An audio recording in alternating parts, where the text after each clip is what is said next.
Hello నమస్తే అండి. Welcome back to my channel. ఈరోజు చూపించే రెసిపీ జీడిపప్పు పన్నీర్ కర్రీ ధాబా స్టైల్లో ఎలా చేయాలో వీడియో ప్రాసెస్లోకి వెళ్దాం. ముందుగా స్టవ్ ఆన్ చేసి ప్యాన్ పెట్టుకొని 2 టేబుల్ స్పూన్లు ఆయిల్ వేసుకొని 2 లవంగాలు, 2 యాలకులు, దాల్చిన చెక్క వేసుకొని 3 టేబుల్ స్పూన్ల జీడిపప్పులు వేసుకొని 2-3 నిమిషాలు వీటిని బాగా ఫ్రై చేసుకున్నాము. ఇవి ఫ్రై అయిన తర్వాత మీడియం సైజులో కొంచెం పెద్దగా ఉన్న టమాటాలను తీసుకొని ఇలా చిన్న ముక్కలుగా కట్ చేసుకొని ఈ టమాటాలు బాగా మగ్గేదాకా వీటిని లో ఫ్లేమ్లో పెట్టి మగ్గించుకుందాము. ఈలోపు ఇవి మగ్గుతూ ఉంటాయి. అన్నట్లో ఒక చిన్న మాట అండి, వీడియో చూస్తున్నారే కానీ చాలామంది లైక్ చేయట్లేదు, కామెంట్ చేయట్లేదు. మీరు ఇచ్చే లైక్ కామెంట్ వల్ల వీడియో ఎక్కువ మందికి రీచ్ అవుతుంది. ప్లీజ్ లైక్ చేసి కామెంట్ చేయండి. ఇప్పుడు ఇవి మగ్గుతున్నాయి కదా, సో ఇది కొంచెం మగ్గాలన్నమాట. ఇది బిర్యానీ, రైస్, రోటీ, చపాతీ, పుల్కాలోకి కర్రీ చాలా బాగుంటుంది. మీరు ఏది చేసుకున్నా కూడా సూపర్గా ఉంటుంది. ఒకసారి మీరు ఎప్పుడూ ట్రై చేయకపోతే ఈ రెసిపీని కంపల్సరీగా ట్రై చేసి ఎలా వచ్చిందో కామెంట్ చేయండి. ఇప్పుడు టమాటాలు కూడా బాగా మగ్గిపోయినాయి. దీన్ని పక్కన పెట్టేసుకొని చల్లార పెట్టుకుందాము. ఇప్పుడు ఇక్కడ నేను పన్నీర్ చూపిస్తున్నాను. ఇది 200 గ్రాముల సాఫ్ట్ క్రీమీ పన్నీర్. ఇది డీమార్ట్లో అవైలబుల్గా ఉంది, లేదా పాల కేంద్రాల్లో పాల బుత్తుల్లో కూడా ఉంటుందండి. నేనైతే డీమార్ట్లో తెచ్చాను. సో తెచ్చి డీప్ ఫ్రిడ్జ్లో పెట్టుకోవాలి. ఇలా ముక్కలుగా కట్ చేసుకున్న తర్వాత క్యూబ్స్గా ఈ పన్నీర్ని మనం కట్ చేసుకుని దీన్ని పక్కన పెట్టేసుకున్నాము. సో ఫస్ట్ టైం చేసే వాళ్ళు కూడా ఈజీగా చేసే వేలో చూపిస్తున్నాను చూడండి. ఇలా పన్నీర్ అంతా కూడా ముక్కలుగా కట్ చేసుకొని ఇలా క్యూబ్స్గా కట్ చేసుకొని పక్కన పెట్టేసుకుందాం. ఇప్పుడు ఇంకో ప్యాన్ పెట్టుకొని 3 టేబుల్ స్పూన్లు ఆయిల్ వేసుకొని మరలా 2 టేబుల్ స్పూన్లు జీడిపప్పులు వేయించుకుందాము. ఇవి కొంచెం గోల్డెన్ బ్రౌన్ కలర్ వచ్చేదాకా వేయించుకొని వీటిని తీసి పక్కన పెట్టేసుకుందాము. ఇప్పుడు అదే ప్యాన్లో ఆయిల్ ఉంది కదా, మనం ముందుగా కట్ చేసి పెట్టుకున్న పన్నీర్ ముక్కల్ని క్యూబ్స్ని వేసేసుకొని ఒక 2 నిమిషాలు ఫ్రై చేసుకుందాము. ఎక్కువ వద్దు, 2-3 నిమిషాలు ఫ్రై చేసుకొని వీటిని తీసి ఒక బౌల్లో కానీ ప్లేట్లో కానీ పెట్టేసుకుందాము. సో చూడండి, పన్నీర్ అనేది చాలా బాగుంటుంది. పిల్లలకి అన్ని తింటూ అలవాటు చేయాలండి. అన్నిట్లోనూ పోషకాలు ఉన్నాయి కాబట్టి.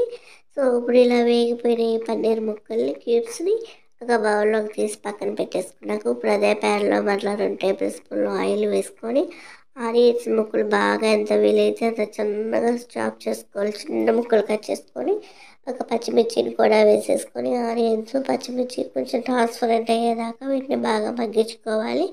ఈలోపు మనం ఇందాక చల్లారి పెట్టుకునే టమాటా పేస్ట్ని మిక్సీకి వేసి ఇట్లా ప్యూరీలాగా చేసుకొని ఆనియన్స్ మిశ్రమంలో వేసుకున్నాక టమాటా గుజ్జంతా 1 టీ స్పూన్ పసుపు, 1 టీ స్పూన్ గరం మసాలా, ఉప్పు, కారం మీ టేస్ట్కి తగ్గట్లు వేసుకొని అల్లం వెల్లుల్లి పేస్ట్ 1 టేబుల్ స్పూన్ వేసుకొని ఈ మసాలాలన్నీ కూడా బాగా కలిసేలాగా ఆనియన్స్ మిశ్రమంలో బాగా కలుపుకుందాము. మరి వేసిన అల్లం పేస్ట్ అన్నీ కూడా పచ్చివే కాబట్టి బాగా వేగాలి.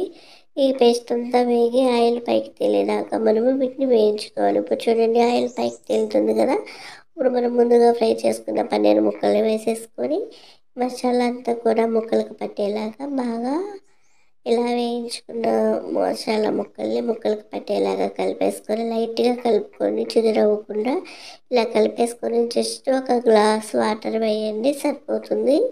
సో చూడండి, ఇలా కలుపుకున్నాక ఒక గ్లాస్ వాటర్ వేసేసుకొని ఇదంతా ఒకసారి కలుపుకొని ఉప్పు సరిపోయిందో లేదో చెక్ చేసుకోండి. మాకైతే ఉప్పు అనేది కొంచెం తగ్గింది, నేను మరలా ఇంకొక టీ స్పూన్ వేసుకున్నాను.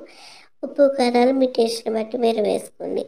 సో ఇలాంతా కూడా కలిపేసుకున్న తర్వాత ఉప్పు సరిపోయిందో లేదో చెక్ చేసుకొని సాలకపోతే వేసుకొని మరలా మూత పెట్టేసి మీడియం ఫ్లేమ్లో ఒక 10 నిమిషాలు ఉడికించుకుంటే ఎంతో టేస్టీగా ఉండే paneer dhaba style paneer curry ready అయిపోయింది.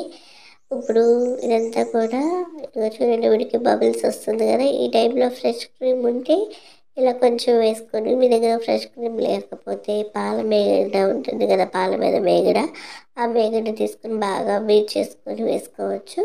ఇలా అంతా కలిపేసుకున్న తర్వాత కొద్దిగా కొత్తిమీరతో గార్నిష్ చేసుకొని ఇదంతా కలిపేసుకొని మనం ముందుగా ఫ్రై చేసుకున్న జీడిపప్పులు ఉన్నాయి కదా, ఆ జీడిపప్పులు వేసేసుకొని గార్నిష్ చేసుకుంటే ఎంత టేస్టీగా ఉండే dhaba style paneer curry ready అయిపోయింది. సో వీడియో కనుక నచ్చినట్లయితే లైక్ చేసి, షేర్ చేసి, సబ్స్క్రైబ్ చేసుకోండి ప్లీజ్. Thank you.